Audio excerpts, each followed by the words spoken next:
Welcome to Path to Peace with Todd Perlmutter. I'm your host, Todd Perlmutter. Our world is a projection of our collective consciousness. The more peace we bring into our lives, the more peace we bring into this world. So let the transformation begin. Steve Jobs once said, "You cannot connect the dots looking forward. You can only connect them looking backwards. So you have to trust that the dots will somehow connect in your future. You have to trust in something, your gut, destiny, life, karma, whatever." This approach has never let me down, and it has made all the difference in my life. And he was really right, and he was onto something. Because our brain sometimes pops up with thoughts that are downright idiotic, and we need to somehow tap into a higher authority and wisdom, which we can always trust.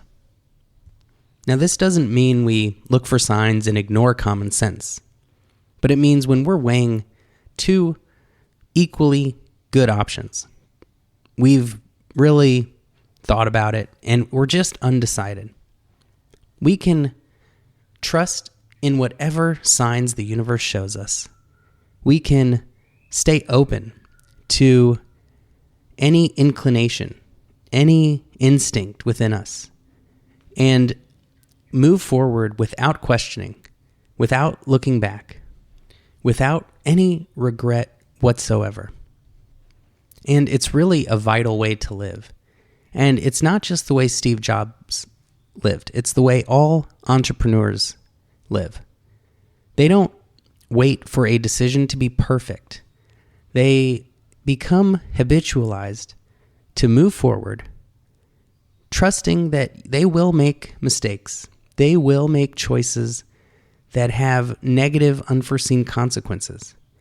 But the habit they have created is trusting themselves to find a solution in every situation they find themselves in. So they never hit a dead end.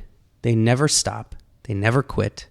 They never become paralyzed by fear or anxiety. And they just know how to keep moving forward. Keep building. Keep growing. Don't let some idea of perfection, some idea of avoiding future mistakes prevent us from trying new things, from fearlessly taking chances and coming up with creative, new, innovative solutions to problems that everybody faces. And the reason I bring up Steve Jobs is because he shatters the misconception that spirituality and ambition, success, wealth do not go together.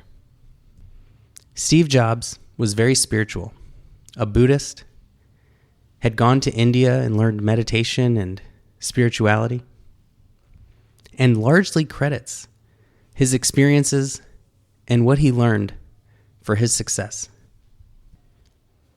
It is what enabled his clarity, his creative vision to become so strong that he became a master manifester and learned how to bend the universe to his will. And this is a technique we can all learn and develop. At Steve Jobs' funeral, the book, The Autobiography of a Yogi, was passed out to everyone who came. It was his final gift, signifying the importance of this book and the importance of a spiritual life. When we are building something new, different, big, and scary, it becomes more important than ever to have a solid foundation underneath us. And that foundation for Steve, myself, and so many others is that peace that is always present underneath the chaotic waves on the surface. There truly is, under all conflict and chaos and war and tragedy, is a peace and stillness that is what all of that sits on top of. And when we stay connected to that eternal peace, when we observe the space between the objects that are moving around chaotically, when we notice the silence from which all sound emerges, we don't get carried away by the stuff. We don't lose ourselves to the heavy and burdensome emotions that we witness. And instead, we touch the witnessing, that always present awareness that is always stable, still, and calm. And for Steve and myself and so many others, it is connecting to that peace that allows us to take big chances, that allows us to go for our dreams, to be in stressful situations and thrive. Now, Steve was not perfect, not a perfect husband or father or even businessman, known for losing his temper. He was not enlightened, but he understood that spirituality is not about hiding in a cave, abandoning your family and responsibilities. It is about entering this world with calm and steadiness and bringing some value, some meaning and purpose to others. And that is really, I think, his legacy, is that he created the computer for artists and creatives. He created tools for making stuff, not just consuming stuff. And through his tools, those artists created so much more meaning for so many more people that his impact on this world goes far beyond what he's done for the shareholders of Apple.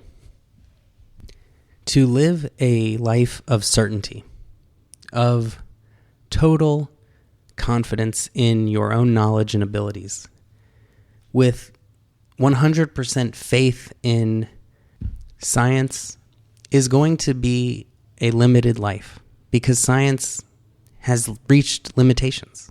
It doesn't know what we will discover tomorrow. And so to ignore that mystery, that incredible, wondrous nature that we had as children, is to live a small and less interesting, rich, and fulfilling life than being open to mystery and miracles, to signs and possibility. And this guy was an engineer. He was very science-oriented.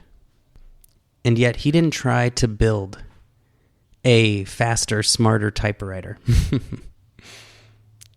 He built a brand new product with brand new capabilities that only he and a few others could even imagine. And that is why he succeeded. I'm always so amazed by that story of when he was kicked out of Apple and replaced with the former CEO of Pepsi. And in a few short years, the CEO of Pepsi did what CEOs often do, which was come out with a ton of new products, a ton of new options for each product. And people got confused, and Apple lost its focus. And they were days or weeks away from bankruptcy. And in their crisis, they called up Steve Jobs, brought him back, and almost immediately they announced the invention of the iMac, the first computer with the monitor and computer hardware all in one piece, in beautiful, bright colors of blue and transparent plastic, creating a work of art. For the first time, not just a gray box would be a personal computer. And looking back, it's like obvious. Why were we making such ugly gray boxes for these personal electronic devices? But it took a person to do that. A person who trusted his gut, who led the way instead of following the trends, who, because of his beliefs, trusted in the universe enough to move forward, that his instincts were right, that destiny could not be avoided, and that when everyone said, you're crazy, you're costing the company too much money, you're taking too long, you don't need to perfect the corners, angles exactly, he said, no, we do. He said, people don't know what they want. We have to show it to them. Everything in our past led us to this moment. And we can be sure that whatever we do in this moment will lead us to our future. If all of our mistakes led to the wisdom we have today, if all of our successes were the stepping stones to reach where we are today, we know we will only go further and achieve more. And all we have to do is keep our eyes open, keep our hearts open, stay curious, adventurous, and explore this world we know so little about. Keep trying new things and keep moving forward. And if we keep moving forward, those dots connect and you will go far. I'm always amazed when I hear the stories of celebrities or super successful people, and they almost all share one thing in common. They almost all believe since childhood that they were destined for greatness. They believed they were special. They believed with 100% certainty that they were going to be incredibly successful. And we may look at that and say, that's arrogant or egotistical, not very humble. But it doesn't mean they thought they were so great they never had to work. It doesn't mean they thought they were so special that it would just be handed to them. Quite the opposite. It meant that on those long, lonely, hard nights, toiling away, they knew it was worth it because it would get them to where they knew they were going. And there is nothing arrogant about believing in yourself. And there is nothing noble about thinking badly of yourself. We all have greatness within us. We all have extraordinary, unique gifts. Our fun and exciting job on this earth is to discover them so we can share them with the world. And to do this, all we have to do is that one simple thing that improves every aspect of our lives. Heighten our awareness. Stay aware of what your mind is naturally attracted to, what you have natural interest in. Follow your curiosity. Try new things you don't even think you'd like.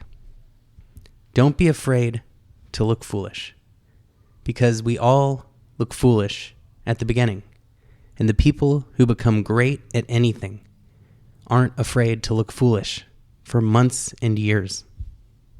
All of the smartest, most successful, and talented people were not afraid to ask for help, look stupid, ask dumb questions, until they figured it out better than everyone else who was afraid to ask stupid questions. And if you are really lost, if you're really unsure where to start, it's always turning inward and rediscovering ourselves. Our balanced center at the core of who we are is where all the answers lie.